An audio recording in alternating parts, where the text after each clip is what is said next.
வணக்கம், நான் Shabdeena. Welcome back to Shabdeena's kitchen. நம்ம சேனலில் இன்றைக்கி வந்து வெங்காய சட்னி எப்படி பண்ணுறது பார்க்க போகிறோம்.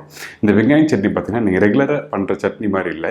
இதில் வந்து கடலைப்பருப்பு, உளுத்தம்பருப்பு ரொம்ப கம்மியாக இருக்கும். செய்முறையில் தெளிவாக உங்களுக்கு கொடுத்துருக்கேன். இன்றைக்கி இந்த வெங்காய சட்னியும் இந்த வெங்காயம், பூண்டு, அதுக்கப்புறம் கொஞ்சம் லைட்டாக புளி, அதுக்கப்புறம் கொஞ்சம் நாட்டு சக்கரெலாம் போட்டு ஒரு இன்ட்ரெஸ்டிங்கான சூப்பரான ப்ரிப்பரேஷன் கொடுத்துருக்கேன். நீங்கள் வீட்டில் சூடாக தோசை ரெடி பண்ணிட்டு கொஞ்சம் லைட்டாக நல்லெண்ணெய் போட்டு அந்த தோசை ரெடி பண்ண பிறகு அதுக்கப்புறம் இந்த சட்னி தொட்டு சாப்பிட்டு பாருங்கள். அந்த அளவுக்கு ஒரு அருமையான ஒரு ப்ரிப்பரேஷன். இப்போது இந்த ப்ரிப்பரேஷன் தேவையான பொருட்கள் பார்த்தலாமா? வெங்காய சட்னிக்கு தேவையான பொருட்கள்: சின்ன வெங்காயம் 30 நம்பர், பெரிய வெங்காயம் 1 நம்பர், கருவேப்பிலை சிறிதளவு, காஞ்ச மிளகாய் 6-8 நம்பர், கடுகு 1/4 டீஸ்பூன், சால்ட் தேவையான அளவு, புளி ஒரு சின்ன லெமன் சைஸ், பூண்டு 15 பல்லு, பெருங்காயம் 1/4 டீஸ்பூன், கடலைப்பருப்பு 3/4 டீஸ்பூன், உளுத்தம்பருப்பு 1 டீஸ்பூன், நாட்டு சர்க்கரை 1/2 டீஸ்பூன், இஞ்சி சிறிதளவு, நல்லெண்ணெய் 2 டேபிள் ஸ்பூன். இதாங்க இந்த ப்ரிப்பரேஷன் தேவையான பொருட்கள். ஃபஸ்ட்டு அடுப்பு ஆன் பண்ணிட்டு ஒரு சின்ன பேன் வைங்க. இந்த பேன் வந்து ஃபஸ்ட்டு காஞ்ச மிளகாய் ஆட் பண்ணியிருப்போம். இந்த காஞ்ச மிளகாய், அதுக்கப்புறம் உளுத்தம்பருப்பு போட்ட பிறகு கடலைப்பருப்பு ஆட் பண்ணுறோம். இந்த பருப்பு 2 பருப்பு வந்து அதிகமாக ஆட் பண்ணக்கூடாது இந்த வெங்காய சட்னிக்கு. எதுக்காக கேட்டிங்கன்னா, உங்களுக்கு பருப்பு அதிகமாக ஆட் பண்ணால் உங்களுக்கு அந்த வெங்காய சட்னியோட டேஸ்ட் உங்களுக்கு கொடுக்காது. அதனால பருப்போட அளவு ரொம்ப கம்மியாக இருக்கணும். அதனால தான் கரெக்டாக மெஷர்மெண்ட்டில் சொல்லியிருக்கேன். சரிங்க, 3/4 டீஸ்பூன் உளுத்தம்பருப்பு ஆட் பண்ணியிருப்பேன், அவ்வளோதான். இப்போது இந்த காஞ்ச மிளகாய், உளுத்தம்பருப்பு, கடலைப்பருப்பு, கருவேப்பிலை எல்லாத்தையும் வந்து லைட்டாக வதக்கிடுங்க.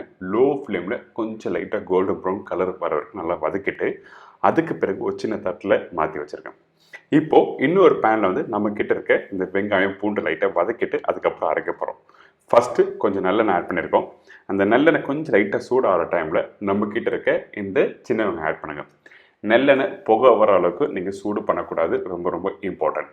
இதுக்கு பிறகு பூண்டு போட்டிருக்கேன், கருவேப்பிலை, பெரிய வெங்காயம் நல்லா பொடிசாக கட் பண்ணி இதில் ஆட் பண்ணியிருக்கோம். இப்போது இஞ்சி ஆட் பண்ணுற பார்த்தீங்கன்னா, இஞ்சியோட அளவு ரொம்ப ரொம்ப இம்பார்ட்டன்ட். சின்ன பீஸ் ஆட் பண்ணுங்கள், அதிகமாக இஞ்சி ஆட் பண்ணக்கூடாது. ஏன் கேட்டிங்கன்னா, உங்களுக்கு இஞ்சி அதிகமானால் உங்களுக்கு அந்த இஞ்சியோட காரம் தன்மை அதிகமாகும். அதுக்கப்புறம் அந்த காஞ்ச மிளகாவும் அந்த இஞ்சும் டேஸ்ட்டும் உங்களுக்கு கொடுக்கும்போது வேறு மாதிரி கொடுக்கும். அதனால் சின்னதாக லைட்டாக போட்டு முடித்த பிறகு வதக்கிடுங்க. வதக்கி முடித்த பிறகு புளி போட்டிருக்கேன், கொத்தமல்லி, இப்போது உப்பு கொஞ்சம் ஆட் பண்ணுறோம். இதுதான். இந்த மாதிரி நல்லா வதக்கி முடிச்சிருக்கணும். அந்த பூண்டும் சின்ன வெங்காயம் நல்லா வதங்கி முடித்த பிறகு தான் நம்ம வந்து அரைக்க போகிறோம். அதே டைமில் அடிஷ்னலாக வேறு எந்த ஒரு இன்க்ரீடியன்ஸும் ஆட் பண்ண வேண்டாம். ஏன் கேட்டால் உங்களுக்கு ஆட் பண்ணும்போது அந்த வெங்காய சட்னியோட டேஸ்ட் கொடுக்காது. வேணும்னா நீங்கள் வந்து காஞ்ச மிளகாய் எக்ஸ்ட்ரா ஆட் பண்ணிக்கலாம். இப்போது அந்த பருப்பு, அதுக்கப்புறம் வெங்காயம் எல்லாம் வருத்தம்ல மிக்ஸி ஜாரில் ஆட் பண்ணி இந்த மாதிரி நல்லா அரைச்சிருங்க. அதாவது ஒரு 95% அரைச்சிருக்கணும். ரொம்ப ஃபைன் பேஸ்ட்டாக அரைச்சிடாதீங்க எப்போவுமே சட்னிக்கு. இந்த மாதிரி அரைச்சி முடிச்ச பிறகு திருப்பி ஒரு கடாயில் வந்து நல்லெண்ணெய் ஆட் பண்ணுறோம். நல்லெண்ணெய் போட்ட பிறகு கொஞ்சம் லைட்டாக கடுகு, அதுக்கு பிறகு உளுத்தம்பருப்பு 1 டீஸ்பூன் உளுத்தம்பருப்பு சொல்லியிருப்பேன், 3/4 டீஸ்பூன் ப்ரிப்பரேஷன் யூஸ் பண்ணியிருப்பேன், 1/4 டீஸ்பூன் இங்கே போட்டிருப்பேன். அதுக்கு பிறகு கருவேப்பிலை, காஞ்ச மிளகாய், அதுக்கப்புறம் பெருங்காயம் இதெல்லாம் போட்ட பிறகு ஜஸ்ட் லைட்டாக 1 செகண்ட் வதக்குங்க. அந்த உளுத்தம்பருப்பு கொஞ்சம் லைட்டாக அந்த கோல்டன் ப்ரௌன் கலர் வர டைமில் நம்ம ஏற்கனவே அரைச்சி வச்சுருக்க இந்த சட்னி இதில் ஆட் பண்ணுறோம். நீங்கள் இந்த சட்னி வந்து அப்படியே தாளித்து மேலே போட்டு மிக்ஸ் பண்ணி கூட அப்படியே சாப்பிட்லாம். ஆனால் இந்த சட்னி ஒரு 2 நாள் வச்சு சாப்பிட்ணும் ஆசைப்பட்டீங்கன்னா அந்த டைமில் இந்த மாதிரி தாளிப்பு போட்ட பிறகு அந்த சட்னி இதில் ஆட் பண்ணி ஜஸ்ட் லைட்டாக ஒரு 2 நிமிஷம் குக் பண்ணுங்கள். ரொம்ப குக் பண்ண வேண்டாம், 2 நிமிஷம் மட்டும் குக் பண்ணுங்கள். அதுக்கு பிறகு கொஞ்சம் லைட்டாக நாட்டு சக்கரை போட்டு நீங்கள் மிக்ஸ் பண்ணி எடுத்து சாப்பிட்னா அந்தளவுக்கு அருமையாக இருக்கும். இந்த நாட்டு சக்கரை எதுக்காக ஆட் பண்ணால், நம்ம ஆல்ரெடி காரத்துக்காக அந்த காஞ்ச மிளகாய், வெங்காயம் அந்த டேஸ்ட்லாம் இருக்கும்.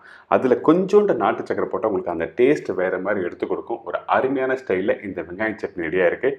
நீங்கள் வீட்டில் போயிட்டு ட்ரை பண்ணி பார்த்துட்டு சொல்லுங்கள்.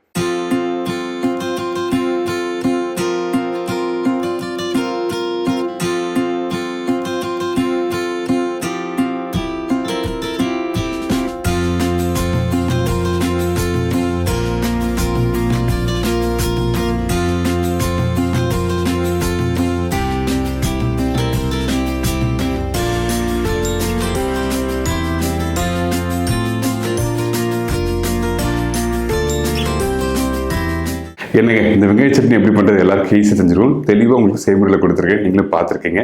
கண்டிப்பாக ட்ரை பண்ணுங்கள். ட்ரை பண்ணிவிட்டு மறக்காமல் உங்கள் ஃபீட்பேக் கொடுங்க. இன்றைக்கி ஒரு அருமையான ஸ்டைலில் குறைவான பொருளை வச்சு ஒரு சூப்பரான சட்னி எப்படி பண்ணிட்டு சொல்லி கொடுத்துருக்கேன். இதே மாதிரி நாளைக்கு இன்னொரு சூப்பரான டிஷ்ஷை சந்திக்கிறேன். நன்றி, வணக்கம். See you, bye bye, take care.